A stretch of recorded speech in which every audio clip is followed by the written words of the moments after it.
The following podcast is a W2M Network original production. Visit W2Mnet.com for all of our other great podcasts, plus news, reviews, articles, and opinions from the worlds of wrestling, video games, football, and entertainment. Like zoinks! Zoinks! Rudro, right ranking mixing voices. Yeah, a little bit like zoinks. Hi everyone, Shaggy here. Nope, can't. Nope. Trying to pitch it in order to do it for an actual start there. I like zoinks. What's going on, everybody? Welcome to the Wrestling to the Max 205 live review. Yeah, you see, you know what it is? It's having to say words that I'm not used to saying while I'm doing an impression that's throwing me. Yeah. Rah, Rule 05. Okay, see, that works. That one works. That was works. really good. Shaggy's a lost cause. Scooby works. You're better with Scooby anyway. That's never been in doubt. All right, maybe one of these days we'll have Albert the Gator make a guest appearance, and we'll go with that there. That works better for the kickoff. I reviewed that. I revealed that I can do some of these voices while we were doing the downtime between the two. Oh, hi everyone! Welcome into the 205 Live and Mixed Match Challenge review. My name is Harry Broadhurst, aka Shags. And this has already gone off the rails because it's 1 o'clock in the morning. This is what happens when we record at freaking 1 a.m. East Coast. Anyway, this is your 205 Live and Mixed Match Challenge review. I'm Harry Broadhurst. Joining me, as per usual, the co-hostess with the mostest, Liz Pugliese. Also known as Velma, I guess. Velma? Velma. Definitely Velma. Would that make Christine Daphne? But that would make me Freddy, though, so I don't know how I feel about that. I was just going to say, if Harry's Shaggy and you're Velma, then that makes me Fred. I don't think I want to be Fred. What, Daphne? No, I'm not a woman. You know what? Actually, I have a better one. And the voice you just heard is the Scrappy to my Scooby, Brandon Biskobing. That's a good one. I'll give you that one. I don't like that one. This is the 205... God, it's late at night when we're doing this show. Okay, let's get to it, shall we? Let's do it.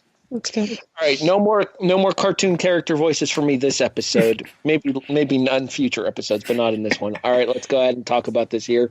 We have the first of our quarterfinal matches in the 205 Live tournament to crown a new Cruiserweight champion, and our opening contest, scheduled for one fall. One fall. Is Cedric Alexander taking on the first ever Cruiserweight champion, and don't think he's shy to remind us about that fact, TJP. Oh, no, he'll remind us weekly. 16 minutes and 53 seconds is the runtime for this match here. Solid. And we get to see a match much the same way like the one we talked about last week between Mustafa Ali and, oh God, who am I drawing? Jack Gallagher. Where it's very ground-based for one and very high-flying strike-based for the other here, Brandon. We see Cedric Alexander pick up the win with a desperation lumbar check at the aforementioned 16:53 here. Alexander moves on to the semifinals to occur on the go-home 205 Live for WrestleMania. Your thoughts on our opening contest for 205 Live, Brandon? Yeah, I mean, I liked it a lot. Like you said, it was that mix of styles that I like to see in the Cruiserweight division. And this was a different match. I mean, we've seen these two face multiple times over the past couple of months, or over the last, 4 or 5 months. They had that whole, best of 3 series that they did. But this felt like a different match. Yes, TJP has been TJP for a while and has been this more ground-based style. But this definitely felt more like that direct conflict of styles. And it caused for a very good match. Some interesting reversals, some interesting spots that they did. So I like this match a lot. Liz, your thoughts on our opening contest? I can't disagree with anything that either of you says. Stylistically, is probably a little different than what we were used to. I think both competitors really got to really show their stuff. TJP got to, I think, kind of play up his heelish side, which I liked. Overall, another really solid match from the two of them. Well, these two have very good chemistry in the ring, and like Liz said, especially with Cedric and with their history, TJ definitely turns up the heel factor in these types of matches. I think the issue going forward, though, is that you're running out of heels in order to build these matches around here. You're almost going to have the winner of our next contest work heel in the next match, because I don't think you can have Cedric as a heel right now. Cedric's one of the few guys that I think the entirety of the 205 Live audience is behind. Some people have their favorites. Some people have others they dislike. Cedric, I think, is one of those guys who's universally liked by the 205 Live crowd. Mm-hmm. I think, like we were talking about over the last couple of weeks, ever since this tournament began, and the rumors of Triple H running it more than Vince came out, I think while yes, they're still having some guys be distinctly heel and whatnot, they're starting to go away from the more basic WWE heel face style and going back more so. I mean, we haven't seen it distinctly yet in this tournament, but I think you could definitely do like what they did in the Cruiserweight Classic, where it's just two guys facing each other without any distinctive heel face alignment. Okay, I definitely don't think you need. We mentioned it in the previous show, but I definitely don't think you hear, or in 205 in general, that you need a heel face alignment, for everything. I mean, it's a tournament, so it's not the heels versus the face tournament. To crown the new champion. So it's definitely going to be mixed up, and I'm fine with that. It gives us a lot of different things that maybe we weren't going to see any other way.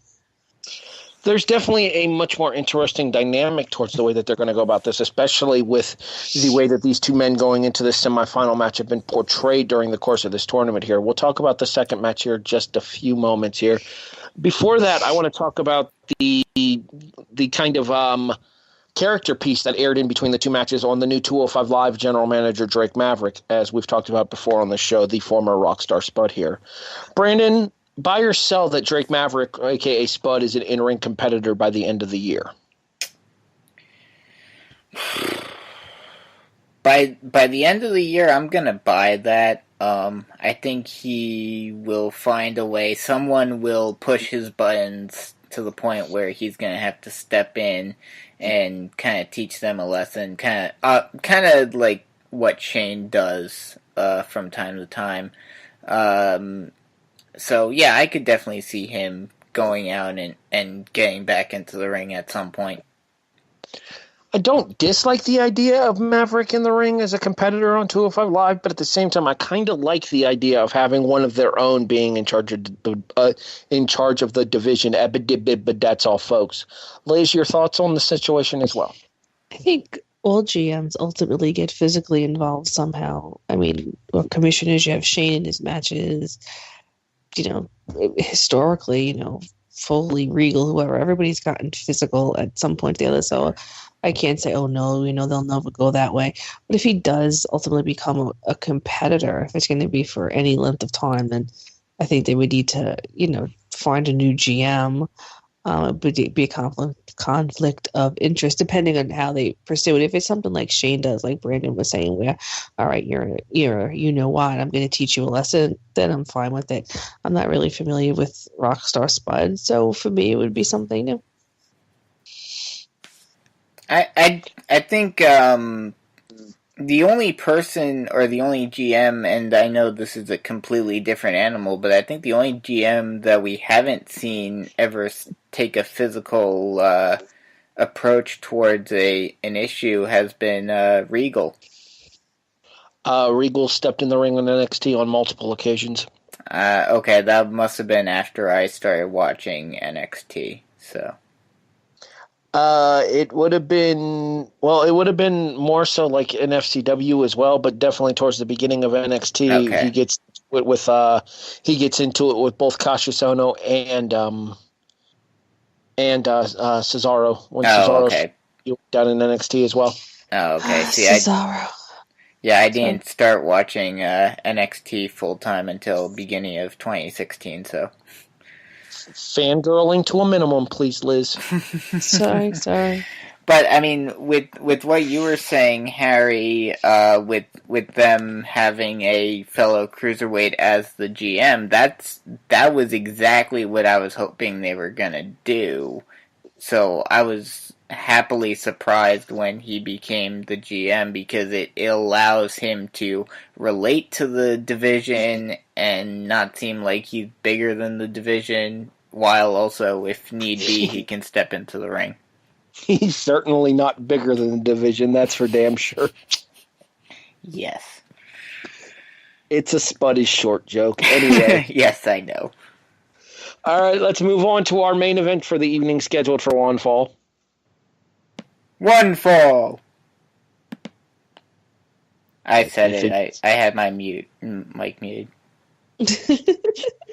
Liz, the following contest scheduled for one fall. One fall. Oh, we're getting all after dark up on the 205 Live review now. I don't know how I feel about that. Anyway, it's the other quarterfinal match on the evening as Roderick Strong takes on Kalisto. And holy botched maneuvers, Batman. Did you see Kalisto almost kill Roderick off the top rope, Brandon? Mm-hmm. What the shit was that? I mean, that would have been... that whole segment with them fighting on the top rope and vying for position was a great spot. But then the end of it, when he was going for his shoulder, I was legit like, oh... Like, especially after seeing the replay, I was like, oh no, is this Balor 2.0? So allow me to describe what happened for those of you who are just listening to the review rather than actually watching the show, because 205 Live is one of those shows where some people watch it, some people don't. It depends on your interest in the division, and they might be just listening to this to get to our Mixed Match Challenge review afterwards, which we will get to. If you haven't watched this, I recommend this episode. So Kalisto and Roderick are fighting up on the top rope. Roderick looks to go for a top rope Falcon Arrow. He hooks Kalisto like a suplex and goes to bring him off. Kalisto counters out into what I'm assuming was supposed to be a DDT, but wasn't, as he drops Roderick square on his right shoulder with all of his weight off of the top rope coming off. It genuinely looked like Roderick's shoulder was out of place while they were on the mat. Mm-hmm. I don't know if it actually was. I don't know if it was popped back in so Roderick could finish the match. I hope that wasn't the case. I hope it was just a rough-looking bump and Roderick was okay. Considering the finish, I'm assuming that he's okay, because you would think that I would think that he would know that he was injured and they would call an audible. Well, not to mention, you probably wouldn't want him using a move such as End of Heartache, where he has to physically lift the guy up and flip him over into the double knees as well for the finish. True. It is a pinfall finish for Roderick Strong with the aforementioned vertical suplex lung blower. He calls it the End of Heartache.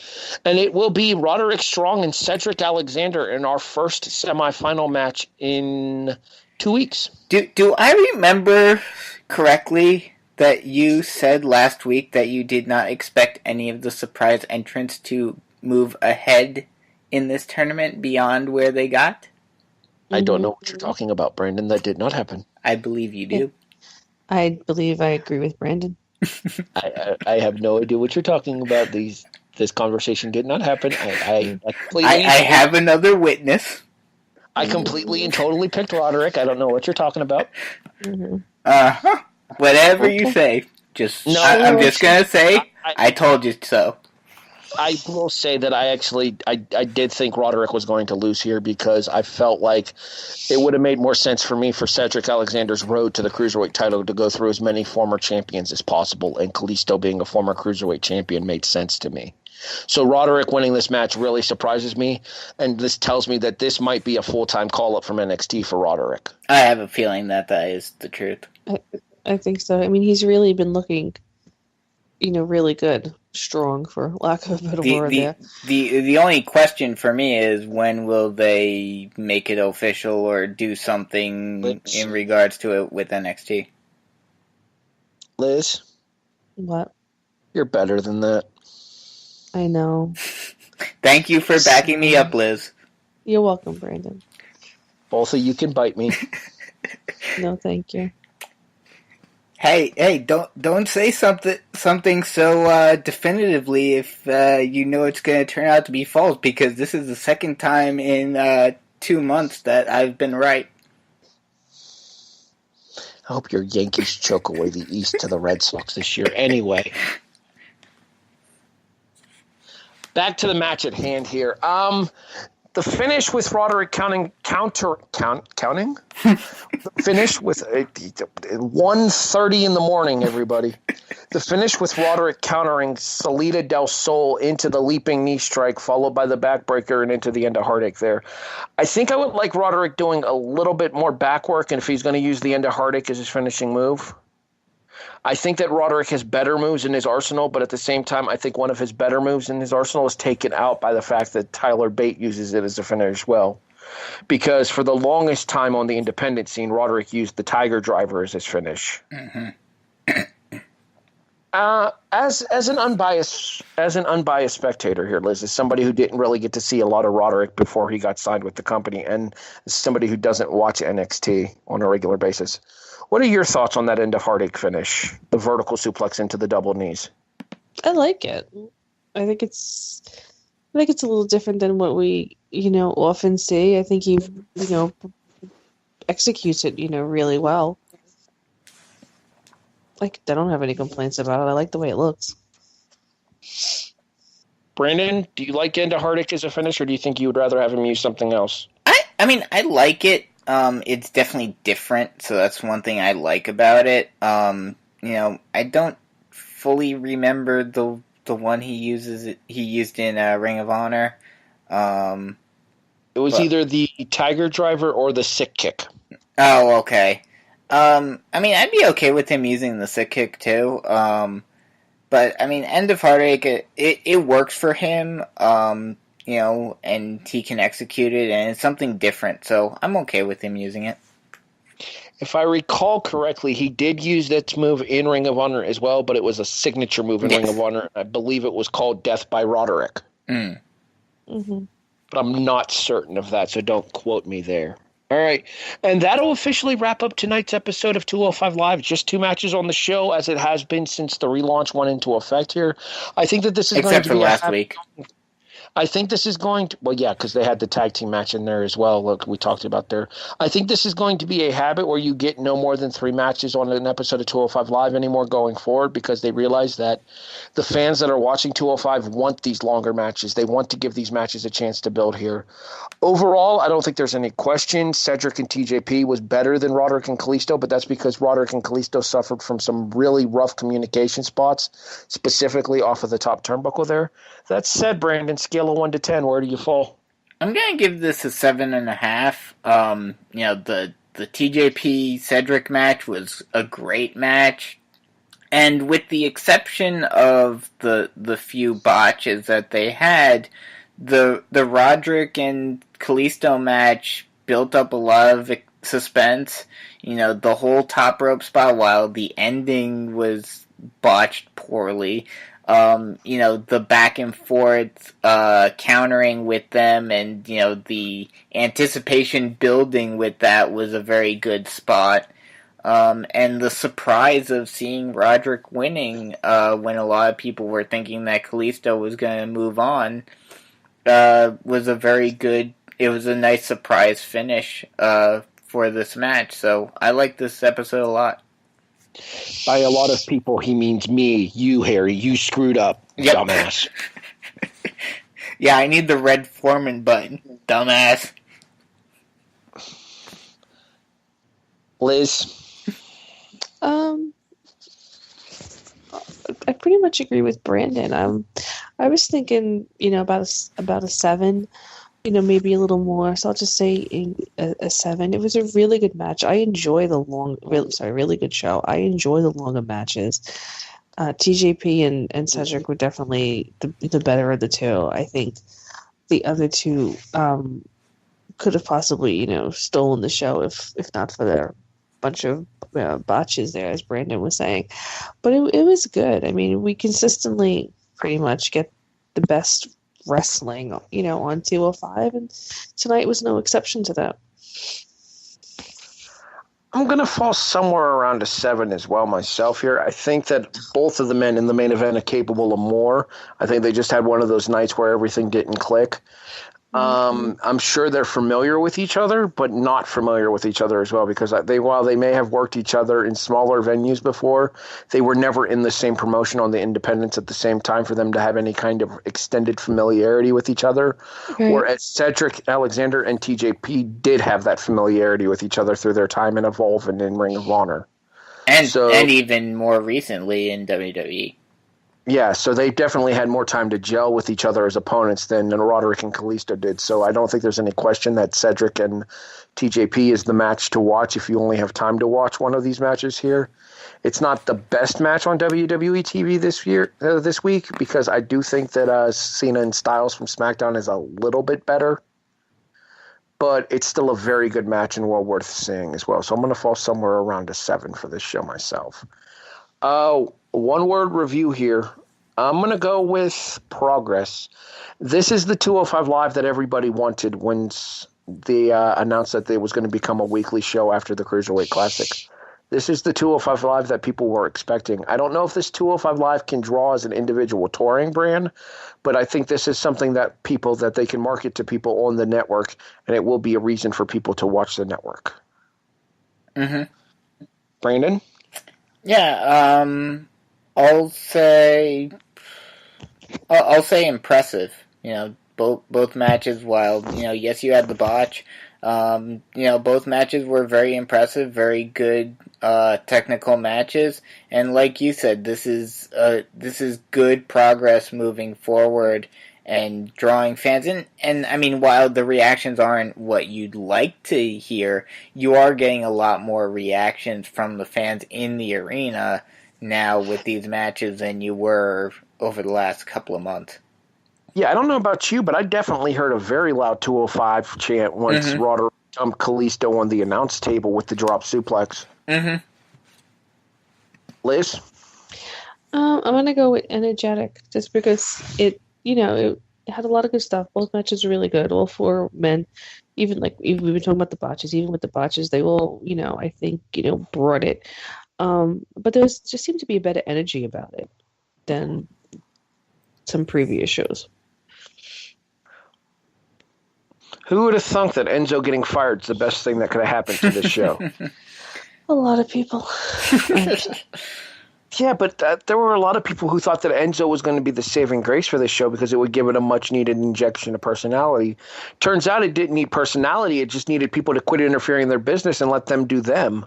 Well, I think that's because, Enzo was the man to try to draw in the casuals, and after Enzo left and now with Rockstar in as GM, they basically have, Vince has basically given up on the show and said, "Here, Triple H, you can do whatever you want with it. Make it, the smaller and more, indie focused show that the Cruiserweight Classic originally was."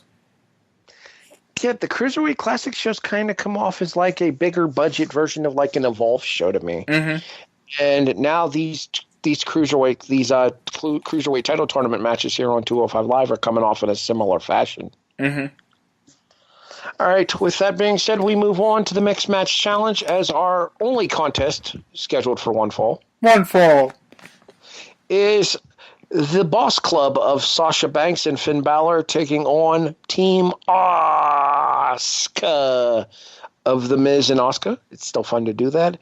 And we see Miz and Asuka pick up the win, advancing to the semifinals of the Mixed Match Challenge as Miz pins Balor with a counter to the crossface while Balor's distracted because Asuka has Sasha in the Asuka lock. Okay, seriously, what the with the finish? Yeah, I already know what my one-word review for this show is going to be, but I'll save that for later. But you'll be happy to be able to continue to say Team Asuka for this whole entire show, or for this whole entire run, considering what they were talking about on this show, which just makes it even worse. Well, before Brandon so rudely interrupted me, Brandon, what I was going to say is that they've apparently made this show more canon towards the WWE main shows now, because apparently now Asuka is defending her winning streak throughout this tournament, which is freaking stupid. Because if that's the case, then the streak is actually already over. How so? Because Asuka lost a tag match on NXT earlier in her career, where she was not pinned in the tag match. Oh, okay. So to use an excuse that a tag match is going to cost Asuka her undefeated streak is ridiculous. But anyway, back towards this match here. Yeah, I was not as impressed by this match as I was by either of these two teams' first round matches. I thought that Balor and Banks against Nakamura and Natalya was way better than this match was. And, well, okay, I don't even remember who Miz and Asuka took on in the first round. I know that, whoever it was that the referee told the other person that Asuka was going over. I don't remember who it was specifically, though. Does anybody remember that off the top of their heads? I'm trying to remember. I'm drawing a complete blank. Was it Big E and Carmella? Yes, that's right. Thank you. And that was more personality driven, whereas this one was more driven by the in-ring content. But the problem with the in-ring content on this match is, again, we see women attacking men, but no men attacking women. I guess, I'm okay with that. At least the one thing I'll give a lot of credit, and it's ironic that Miz is the one to do this because, he's the master of this. But he was the one to call out the ref and was like, hey, if I'm not able to do it, she shouldn't be able to do it either. I want to talk about a couple of things in regards to this here. I want to talk about how stupid I thought the finish was. Mm-hmm. Because of the fact of them both having the dueling submissions in, and then Asuka counters out of the bank statement into the Asuka lock. And in the process of her countering out of the bank statement into the Asuka lock, that distracts Balor long enough for Miz to counter out of the crossface into a roll-up for the 3 count here. Can we get 2 legal people in the ring, please, ref? Since we're not going to do this as a tornado tag team tournament like we talked about earlier in this show's run, can we get 2 legal people in the ring and not have all 4 people battling in the ring? Is it too hard to follow the rules of your own tournament? Not to mention, like we talked about last week on the opposite side, Balor, what are you going to do? You can't do anything, so why are you getting distracted by that? Just this match sat badly with me. I like the fact that Miz and Asuka went over just because I actually enjoy Miz. I think Miz doesn't get nearly enough credit for what he's doing here. And after the way that he was beaten like a drum on Raw, having back-to-back pinfall losses put on him by first Seth Rollins and then a beaten down Finn Balor before their match even started, you needed some kind of win here tonight in order to help rehabilitate Miz a little bit. But it doesn't make sense, especially if you're trying to make this, whole thing canon. I get that it was a roll-up, but still, Balor beats Miz last night, and now Miz can suddenly beat Balor tonight. I get that he was at the same time, Miz hadn't just wrestled 20 minutes against Rollins before taking on Finn Balor tonight either. Yeah, I was just gonna say that he wasn't, 100% last night. The issue with that, though, is how do you keep Balor as a viable contender to the IC title? Liz, I'm going to let you chime in here because you haven't said a whole lot about this show yet. I wasn't able to. No. I don't think it's a big deal that Miz lost to him last night and won tonight. We've seen that before in pay-per-views or, this guy won last night, then his opponent beats him the next night, or we saw it when Raw and SmackDown used to be, together. It happened fairly frequently. That for me is not, a big deal.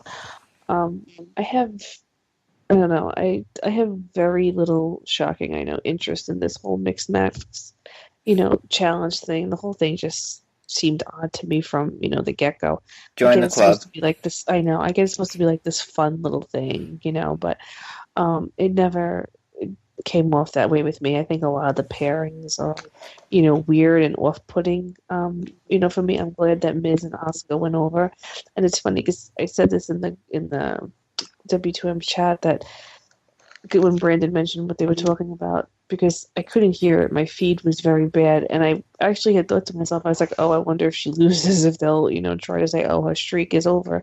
And that is just, idiotic. It was, I guess, an okay match. My feed was wacky, so it kept glitching, like it kept freezing and then would catch up.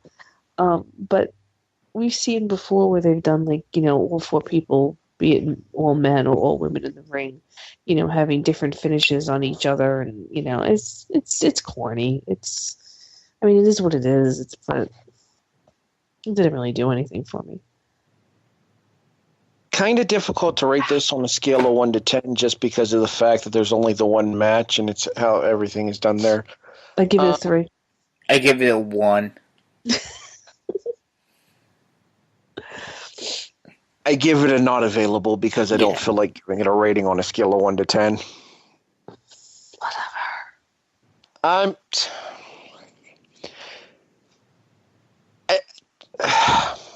No, it is hard to rate. It is hard to rate because it was a stupid match. This whole thing is just stupid and pointless. And it's even worse now because we already, unless they're gonna completely say screw you to the fans and completely, go full on Goldberg with this. But we all know who's gonna win this now. Now, what is their charity? The dog one for New York. Rescue Dogs Rock New York. So who has the cure one? Komen? No, the little boy. Their foundation. Connor's Cure? Connor's Cure. Braun and Alexa, I think? I have a feeling that'll be the final. Which I don't know how they're going to figure out a way to get Miz and Asuka over on that match, unless Asuka does all the work. Asuka pins Alexa. Well, yeah, but Miz is going to have to run around the ring 1,000 times and somehow get a tag to Asuka in order to do that. Technically speaking, the finals of this air after WrestleMania, I think. Maybe, I don't know. The whole thing for me, and I've said this before, and people say, it's stupid, but maybe it is, it probably is, but in my thoughts, it's like, we all know, we're adults, we can admit it, we all know the matches are, predetermined, so obviously there's a predetermined winner here, so it's supposed to be for charity, so for me, it's kind of like mommy and daddy saying, well, we like these two better, so we're going to give them all this money, and the rest of you, screw you. It's just weird. The whole thing is just weird. I think they did say last week that, all of them are getting, a certain amount of money, but the winner is getting more. Every other team involved in the tournament gets 10,000. The winning team gets 100. Yeah. Okay. So these are mommy and daddy's favorite. We're going to send them to Harvard, and the rest of you have to go to tech school. That's basically what they're saying. Yeah, pretty much. The rest of you are going to Centralville A&M. Agricultural schools for you, and you'll like it. That's actually a big field right now. That wouldn't be a bad thing. I'm getting cranky again talking about this show just because this episode is just so dull. It was stupid. Yep. Not to mention, Brandon, I know you're appreciating her efforts here, but I love me some Beth Phoenix, but the quicker she's away from a microphone, the better. Mm-hmm. I agree. It doesn't do her any justice. She was a very strong promo by women's division standards at the time. She was a very good competitor in the ring here. Commentary is not her strong suit, and I say this as somebody who absolutely adores Beth and has for years. Even going back to the days where she was managing Damian Sandow when he was Idol Stevens in OVW. Like, I've been half in love with Beth for a decade now. This is doing her no favors. It's really that you can put any woman on commentary, and very few of them. I mean, even when they're guests on commentary watching their, nemesis, very few of them do a good job. I mean, the only the only two people that I can think of, and I get that they were trying to get more people and new people, into their shows and whatnot. But the two people that I could have thought of that would have probably worked better for this would have been either Lita or Renee. Lita was god-awful in the tournament she did with JR. Mm-hmm. Oh, was she? Lita was god-awful in the Mae Young Classic. And Renee Young has been nothing better than serviceable when she did NXT. Mm. Honestly, you know who I think would be interesting to have seen do the commentary for this year? Who? Charlie. Mm-hmm. Because I think Charlie could give an interesting perspective as that of a, not as a worker, but as somebody who's around all these people on a more regular basis, conducting the interviews and seeing what goes on behind the scenes with them. That's true. But did Charlie wrestle? No. And that's kind of the point that I was making there, is that Charlie doesn't have that in-ring perspective, but Charlie has that what goes into the mindset of them, having done interviews with them, having talked to them, having gotten inside of their heads to an extent. Yeah, and I can't see it working. Not because she didn't wrestle, because obviously Cole and, whoever else, they haven't wrestled. I can't see it working. I don't think Charlie is, that fabulous in what, I like Charlie, don't get me wrong, but I don't think she's that fabulous in what she does. She stands there for 2 minutes and answers them questions. I don't know, I can't see it working her doing commentary. I'd have to see more of her and see her do more than just backstage interviews to really get an opinion on that. Yeah, Renee admits she's horrible on commentary. Renee has admitted that herself. I will say that I think Charlie's way better than Dasha. Mm-hmm. Dasha's basically a poor person's Charlie. Well, I mean, they joked about that both for the men and women, for the backstage interviewers with KO, how they're basically interchangeable. Yeah, I don't even think you need a woman on the commentary team for this, just because it's a mixed match challenge. But you know that WWE, the whole point of this is to get the women more over, and women. Yeah, it's the women's evolution. I'm a horrible woman because I could kill us. oh, Tori's the same way. So yeah, we're best friends. It goes back to the 5 simple letters I said at one point during the SmackDown review. GTFOH. Yep. Mm-hmm.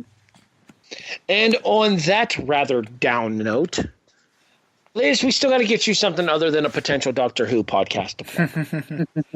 Let me think. What can I plug? I don't know. I should do like a cooking podcast or something. Snack boxes. Plug snack boxes. Snack boxes. They make a really good gift to random people when you want to send them something, but you're not sure what to send. I sent one to my friend who just graduated boot camp for the Air Force. She loved it. There's also some other person that got a snack box from you as well, who may or may not be on this panel and does not live in South Carolina. Some guy, Harrison, something like that. As long as you don't say Harold, because then we'd have issues. Hey, it could be like Harold and Kumar. Okay, A, White Castle is disgusting. B, I'm not a stoner. C, politely go screw yourself. How's that for cranky? It's 1:45 in the morning, so it's to be expected. No, really, you started with the impersonations and we went... Yeah, this entire episode's gone off the goddamn rails. Language, Harry, language. He doesn't care at this point. Nope. This ship has sailed. We're screwed for this one. Not to mention, I'm pretty sure we're probably getting a copyright strike for my voice impersonations anyway. I doubt it. Oh, you'll be hearing from Sean tomorrow. Oh, I am 100% certain I will be hearing from Sean tomorrow, assuming he actually listens to us, which I doubt he does. Wait, why is he going to complain? Enlighten me, educate me before we sign off here. Because he always complains about us, Screwing around? Well, not only that, but when Eric does the whole the segment is brought to you by whatever, he always gets pissed because we don't actually have them as sponsors. No, whatever. Well, in fairness, when it comes to something to wrestle, I don't think Dusty Rhodes is actually appearing on that show either. So I think I can get away with doing a cartoon character impersonation. Mm-hmm. Yeah, I don't think anybody's going to come knocking. I don't think anybody of major importance listens to us. No. I don't think anybody at all listens to us, but that's just me. I can barely get my friends to do it. We're listened to by 3 people in Sheboygan, Wisconsin. You know what? That's going to be my new thing. I'm going to end up wrapping up these shows by naming some random small-ass city in some state of which we might have a listener. And if by any chance you happen to listen to this show and you live in that city, please, for the love of God, let us know. Yes, please. Yes, definitely. For the co-host. Go ahead, Liz. I'm sorry. No, I was saying if somebody in some random little town listens to us and they let us know, I will send them a box of snacks.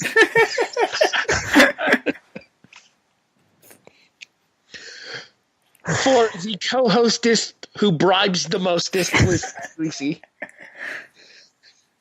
The scrappy dude in my Scooby, Brandon Biskobing. I'm Harry Broadhurst. This disaster piece has been the Wrestling to the Max 205 Live and Mixed Match Challenge review. We'll talk to you guys next Tuesday, assuming we still have jobs.